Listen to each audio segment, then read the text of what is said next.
नमस्कार दोस्तों, स्वागत है आपका आज के मुख्य समाचारों में। जी हां दोस्तों, आपको यहां पर देखने को मिलेंगी सुबह से लेकर शाम तक की तमाम बड़ी खबरें मुख्य समाचार ब्रेकिंग न्यूज अपडेट्स के रूप में। तो चलिए दोस्तों, जान लेते हैं आज की पहली बड़ी खबर। 30 मार्च से बीजेपी फूकेगी लोकसभा चुनाव का बिगुल। प्रधानमंत्री मोदी की मेरठ में बड़ी रैली, जयंत चौधरी भी होंगे शामिल। जी हां दोस्तों, भारतीय जनता पार्टी आगामी लोकसभा चुनाव के लिए सबसे अधिक सीटों वाले राज्य उत्तर प्रदेश के लिए अपने चुनावी प्रचार का आगाज करने वाली है और इसकी शुरुआत होगी 30 मार्च को, जब प्रधानमंत्री मोदी मेरठ में एक बड़ी रैली करेंगे। इस दौरान जयंत चौधरी भी उनके साथ मौजूद होंगे। दोस्तों, भाजपा ने मेरठ लोकसभा सीट से अरुण गोविल को अपना उम्मीदवार बनाया है। बीजेपी ने अब तक उत्तर प्रदेश की 64 सीटों पर अपने उम्मीदवारों के नामों का ऐलान कर दिया है, जिनमें से 24 मार्च को पार्टी ने राज्य के 13 उम्मीदवारों की सूची जारी की थी, जहां पूर्व केंद्रीय मंत्री मेनका गांधी को सुल्तानपुर से दोबारा मौका मिला है। वहीं उनके बेटे और पीलीभीत से सांसद वरुण गांधी का टिकट काट दिया गया है और उनकी जगह जितिन प्रसाद को मैदान में उतारा है। इसके बाद दोस्तों, जान लेते हैं अगली खबर। मुख्यमंत्री बोले, बहनों की कोई भी योजना बंद नहीं होगी। सागर में कहा, झूठ बोलना भाजपा की पहचान नहीं, कांग्रेसी कहते थे चुनावी स्कीम। जी हां दोस्तों, बीते हफ्ते आदिवासी बेल्ट की 3 लोकसभा सीटों रतलाम, झाबुआ, थार और खरनौन का दौरा करने के बाद मध्य प्रदेश के सीएम डॉक्टर मोहन यादव मंगलवार को सागर लोकसभा क्षेत्र के बिहाला पहुंचे। सुरली विधानसभा क्षेत्र में आने वाले बिल्हारा में उन्होंने नारी शक्ति वंदन कार्यक्रम में शिरकत की। सीएम ने सभा को संबोधित करते हुए कांग्रेस को निशाने पर लिया। सीएम ने कहा कि कांग्रेस वाले कहते थे कि लाडली लक्ष्मी योजना केवल चुनाव तक रहेगी, बाद में बंद हो जाएगी। पैसे नहीं है, इतने पैसे कहां से लाओगे? हमने तब भी कहा था और आज भी कह रहे हैं कि झूठ बोलना भाजपा वालों की पहचान नहीं है। लाडली लक्ष्मी योजना न तब बंद हुई, न आज बंद हुई, न आगे चुनाव आने के बाद में बंद होगी। इसके बाद दोस्तों, जान लेते हैं अगली खबर। बीजेपी सांसद दिलीप घोष बोले, ममता अपना पिता तय करे, खुद को कभी गोवा कभी त्रिपुरा की बेटी कहती है। टीएमसी की इलेक्शन कमीशन से शिकायत। जी हां दोस्तों, पश्चिम बंगाल की मुख्यमंत्री ममता बनर्जी पर भाजपा सांसद दिलीप घोष की टिप्पणी को लेकर राजनीति तेज हो गई है। तृणमूल कांग्रेस टीएमसी ने मंगलवार 26 मार्च को सोशल मीडिया प्लेटफॉर्म एक्स पर घोष का एक वीडियो शेयर किया। इसमें घोष ने ममता के पिता को लेकर बयान दिया। दिलीप घोष ने कहा कि ममता जब गोवा जाती है तो खुद को गोवा की बेटी कहती है, त्रिपुरा में खुद को वहां की बेटी बताती है। वे तय करे कि उनके पिता कौन थे। किसी की भी बेटी बन जाना अच्छा नहीं है। न्यूज एजेंसी पीटीआई के मुताबिक वीडियो में दिलीप घोष बंगाल विधानसभा चुनाव 2021 में टीएमसी के नारे बांग्ला निजेर में चाय, यानी कि बंगाल अपनी बेटी चाहता है, का मजाक उड़ा रहे थे। इसके बाद दोस्तों, जान लेते हैं अगली खबर। पाकिस्तान के खैबर पख्तूनख्वा में आत्मघाती हमला, 5 चीनी नागरिकों की हुई मौत। जी हां दोस्तों, पाकिस्तान के खैबर पख्तूनख्वा में एक सुसाइड अटैक में 5 चीनी नागरिक मारे गए हैं। दोस्तों, बताया जा रहा है कि हमलावर ने उनके काफिले को निशाना बनाया था। स्थानीय मीडिया रिपोर्ट्स के मुताबिक खैबर पख्तूनख्वा के शांगला जिले के बेशम इलाके में चीनी नागरिकों को निशाना बनाया गया। पुलिस के मुताबिक आत्मघाती हमलावर ने विस्फोटकों से भरी कार चीनी नागरिकों के काफिले में घुसा दी। स्थानीय पुलिस अधिकारियों ने 5 विदेशी इंजीनियरों और उनके ड्राइवर की मौत की जानकारी दी है। दोस्तों, बताया जा रहा है कि हमले में कई अन्य लोग घायल भी हुए हैं। स्थानीय पुलिस ने बताया कि चीनी नागरिकों पर इस्लामाबाद के कोहिस्तान जाने के दौरान हमला किया गया। हमलावर ने कथित रूप से चीनी नागरिकों की कार में टक्कर मारी थी, जिससे वे खाई में जा गिरे। इसके बाद दोस्तों, जान लेते हैं अगली खबर। जेएनयू छात्र संघ चुनाव में दलित प्रत्याशी की जीत पर अखिलेश यादव ने दी बधाई, ईवीएम पर कही यह बात।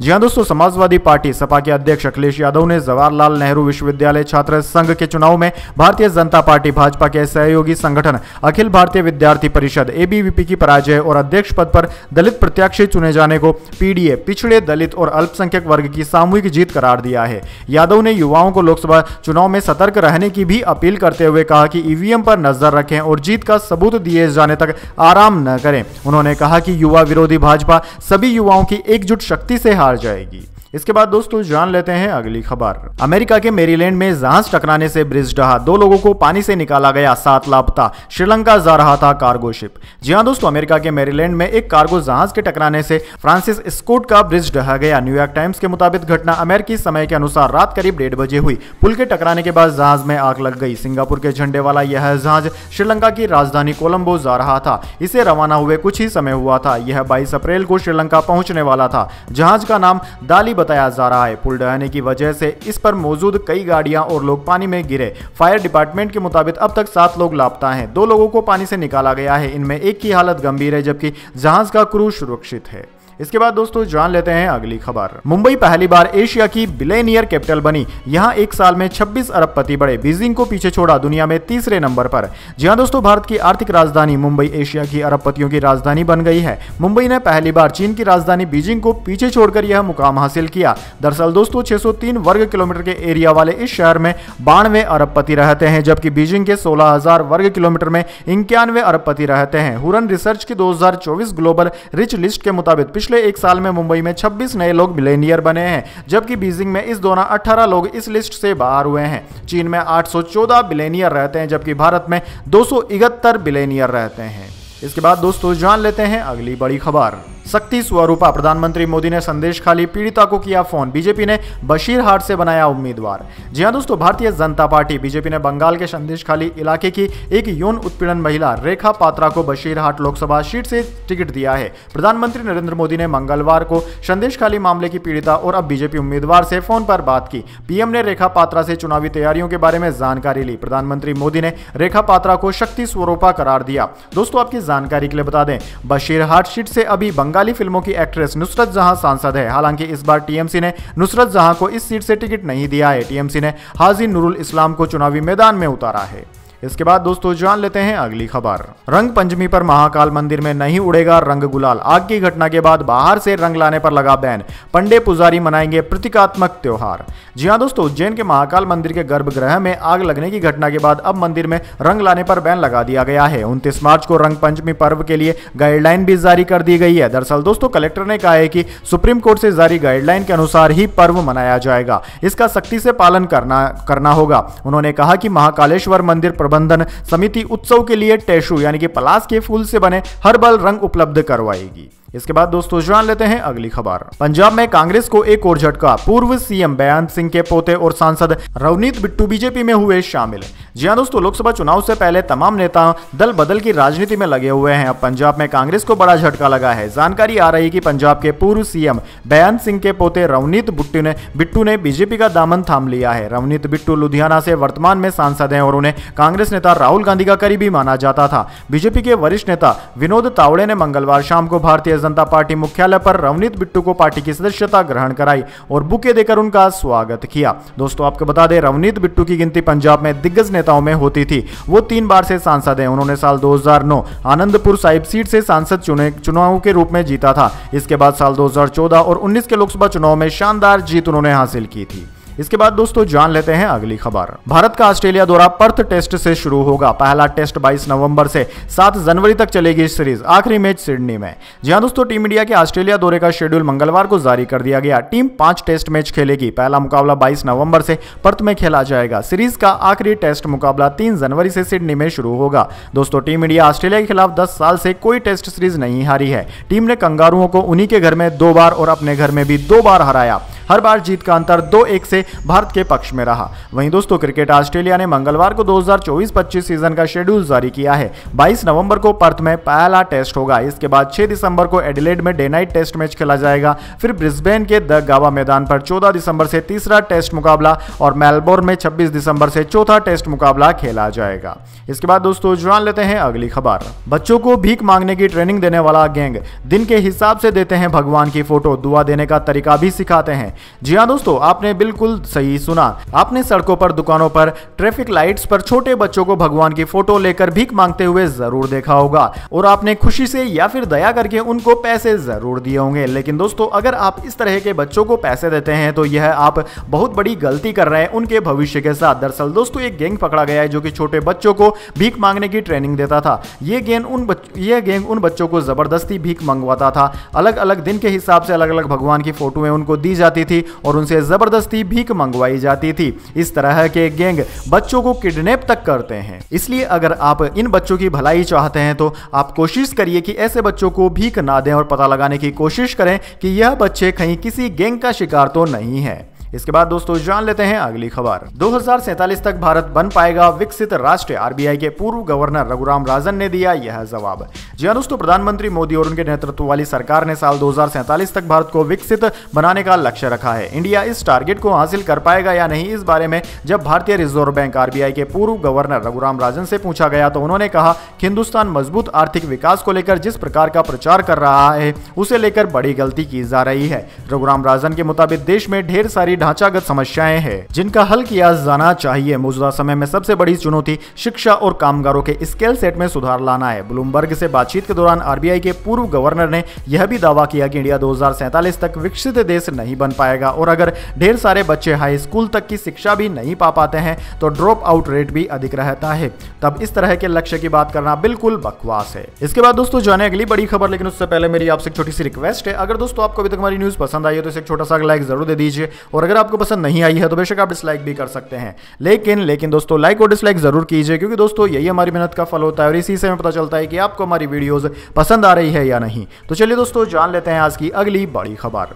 सेंसेक्स 361 अंक गिरकर 72,470 पर बंद, निफ्टी भी 92 अंक गिरा, भारतीय एयरटेल टॉप लूजर रहा। जी हां दोस्तों, शेयर बाजार में 26 मार्च को गिरावट देखने को मिली। सेंसेक्स 361 अंक की गिरावट के साथ 72,470 के स्तर पर बंद हुआ। वहीं निफ्टी में भी 92 अंकों की गिरावट रही, यह 22,004 के स्तर पर बंद हुआ। दोस्तों सेंसेक्स के 30 शेयरों में से 20 में गिरावट और 10 में तेजी देखने को मिली। आज निफ्टी मीडिया में सबसे ज्यादा 1.66% की गिरावट देखने को मिली। भारतीय एयरटेल निफ्टी 50 का टॉप लूजर रहा। इसके अलावा दोस्तों बात करें निफ्टी 50 के टॉप गेनर और टॉप लूजर स्टॉक्स की तो दोस्तों निफ्टी 50 के टॉप गेनर्स में आज बजाज फाइनेंस, हिंडाल्को इंडस्ट्रीज और अडानी पोर्ट्स रहे, जबकि निफ्टी 50 के टॉप लूजर्स में भारतीय एयरटेल पावर ग्रिड और आइसर मोटर्स रहे।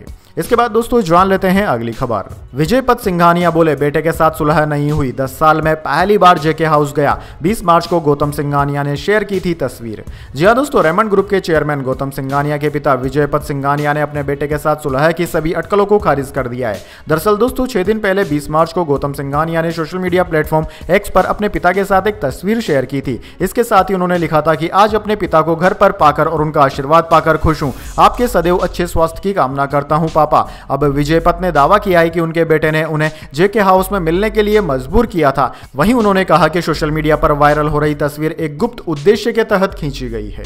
इसके बाद दोस्तों जान लेते हैं अगली खबर। एसबीआई, यस बैंक, एक्सिस और आईसीआईसीआई बैंक बदलने वाले हैं क्रेडिट कार्ड के नियम, आप भी जान लें। जी हां दोस्तों, आज से 6 दिन बाद यानी कि जब से नया महीना शुरू हो जाएगा, नया वित्त वर्ष भी शुरू हो जाएगा। नए वित्त वर्ष में बहुत से नियम बदल जाएंगे। दरअसल दोस्तों SBI, yes bank, ICICI bank और एक्सिस बैंक अपने क्रेडिट कार्ड से जुड़े नियमों में भी बदलाव करने वाले हैं। इसलिए अगर आप भी इन बैंकों के क्रेडिट कार्ड का इस्तेमाल करते हैं तो यह जानकारी आपके लिए लाभदायक होगी। दरअसल दोस्तों भारत के सबसे बड़े बैंकों ने नए कारोबारी साल की पहली तारीख से बैंक की ओर से ऑफर किए गए क्रेडिट कार्ड की एक सीरीज के लिए किराए के भुगतान पर रिवार्ड पॉइंट्स देना बंद करने का फैसला किया है। इन कार्ड्स में AURUM एसबीआई कार्ड, एलिट और सिमलिंक क्लिक एसबीआई कार्ड शामिल है। वहीं दोस्तों आईसीआईसीआई बैंक ने कॉम्प्लीमेंट्री एयरपोर्ट के लाउंज एक्सेस के लिए नियमों में बदलाव कर दिया है। 1 अप्रैल से शुरू होने वाली तिमाही में ग्राहकों को मिनिमम 35,000 रुपए खर्च करने होंगे। इसके बाद ही अगले क्वार्टर के लिए एक कॉम्प्लीमेंट्री एयरपोर्ट लाउंज एक्सेस मिलेगा। नए नियम कोरल क्रेडिट कार्ड और MakeMyTrip ICICI bank platinum credit card सहित कई अन्य तरह के आईसीआईसीआई बैंक क्रेडिट कार्ड्स पर लागू होंगे।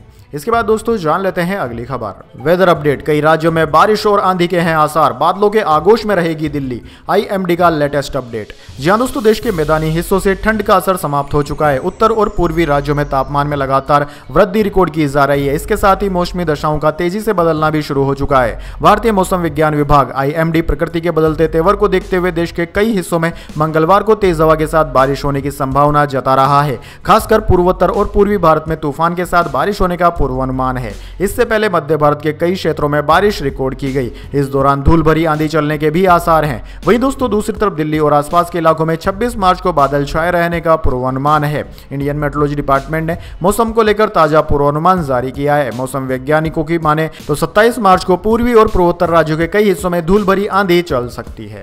इसके बाद दोस्तों जान लेते हैं अगली खबर। अडानी पोर्ट्स ने एक और बंदरगाह को खरीदा, 3080 करोड़ रुपए में हुई डील। ये कंपनी का 14वां पोर्ट होगा। जी हां दोस्तों, गौतम अडानी की कंपनी अडानी पोर्ट्स ने एक और पोर्ट को खरीद लिया है। एक्सचेंज पर जारी जानकारी में कंपनी ने बताया कि गोपालपुर पोर्ट्स में 95% हिस्सेदारी खरीदी गई है। यह डील 3080 करोड़ रुपए में हुई। यह अडानी पोर्ट्स का 14वां पोर्ट होगा। अडानी पोर्ट्स ने Shapoorji Pallonji port maintenance private limited से 56% हिस्सेदारी खरीदी है। Shapoorji Pallonji port maintenance private limited Shapoorji Pallonji group का हिस्सा है। इसके अलावा अडानी पोर्ट्स ने ओडिशा स्टीव सोर्स लिमिटेड से 39% हिस्सेदारी खरीदी है। इसके बाद दोस्तों जान लेते हैं अगली खबर। कंगना रनावत को टिकट मिलने के बाद वायरल हुआ पुराना ट्वीट, कहा था हिमाचल से नहीं लड़ूंगी चुनाव।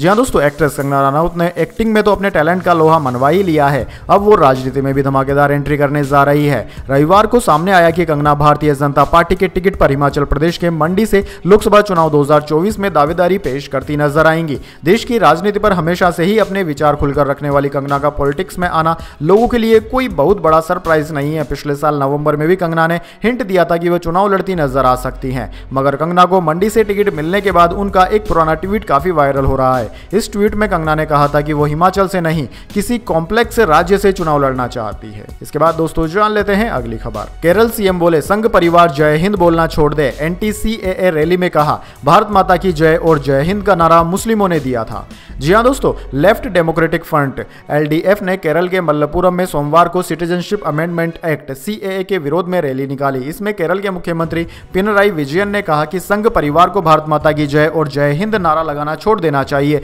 क्योंकि इन नारों को मुस्लिमों ने दिया था। विजयन ने कहा कि संघ के नेता जनता से भारत माता की जय और जय हिंद के नारे लगवाते हैं। क्या उन्हें पता है कि यह नारा अजीमुल्लाह खान ने दिया था? वे 19वीं सदी में मराठा पेशवा नाना साहेब के मंत्री थे। ऐसे ही जय हिंद का नारा भी मुस्लिम पूर्व डिप्लोमेट आबिद हसन ने दिया था। इसके बाद दोस्तों जान लेते हैं अगली खबर। अधीर रंजन बोले वरुण को कांग्रेस में आ जाना चाहिए। भाजपा ने टिकट इसलिए काटा क्योंकि उनका गांधी परिवार से रिश्ता है।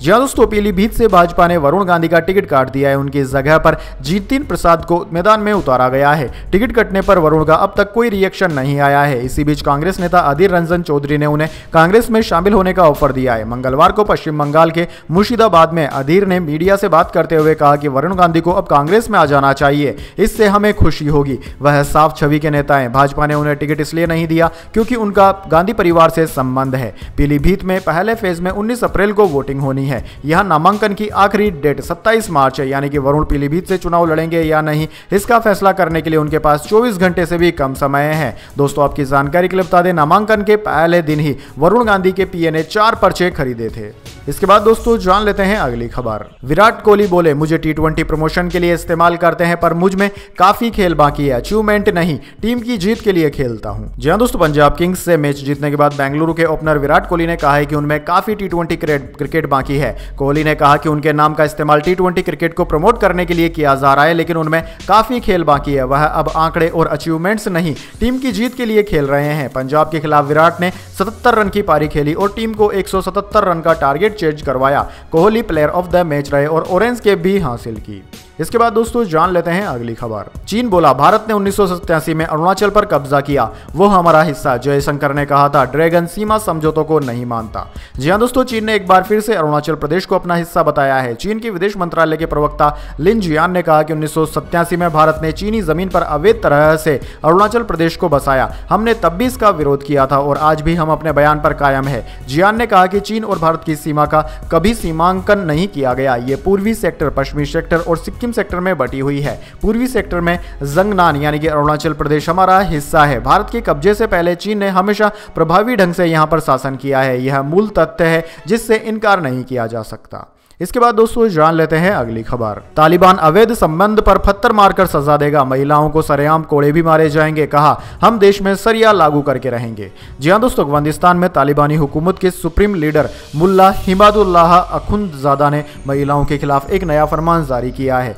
इसके मुताबिक जो भी महिला अडल्ट्री यानी कि पति के अलावा किसी दूसरे पुरुष से संबंध बनाने के मामले में दोषी पाई गई, उसकी पत्थरों से मार मार कर हत्या कर दी जाएगी। एक ऑडियो मैसेज में अखुंदजादा ने पश्चिमी देशों के लोकतंत्र तंत्र को चुनौती देते हुए इस्लामिक कानून शरिया को सख्ती से लागू करने का आदेश दिया है। उन्होंने कहा है कि आप कहते हैं कि यह महिलाओं के अधिकारों का उल्लंघन है जब हम उन्हें पत्थर मारकर मार देते हैं, लेकिन जल्द ही एडल्ट्री के लिए यह सजा लागू की जाएगी। दोषी महिलाओं को सरेआम कोड़े और पत्थर मारे जाएंगे। दोस्तों, आपकी जानकारी के लिए बता दें, अफगानिस्तान में सत्ता में आने के बाद तालिबान ने आश्वासन दिया था कि वह महिलाओं के अधिकारों का हनन नहीं करेगा। उसके बावजूद वहां लगातार इनके अधिकारों को कम किया जा रहा है। पहले लड़कियों की मिडिल और हाई स्कूल की पढ़ाई पर प्रतिबंध लगाया गया, फिर उनकी यूनिवर्सिटी एजुकेशन पर भी रोक लगा दी गई। ज्यादातर रोजगारों से महिलाओं को निकाल दिया गया है, फिर उनके परिवार के किसी पुरुष को उसकी जगह रख लिया गया। अफगानिस्तान में महिलाओं के ब्यूटी पार्लर जाने और स्पोर्ट्स खेलने जैसे कई कामों पर भी प्रतिबंध लगा दिया गया है। तो दोस्तों, यह थी आज की तमाम बड़ी खबरें। इसके बाद दोस्तों बारी आती है आज के माइंड क्यूज क्वेश्चन की।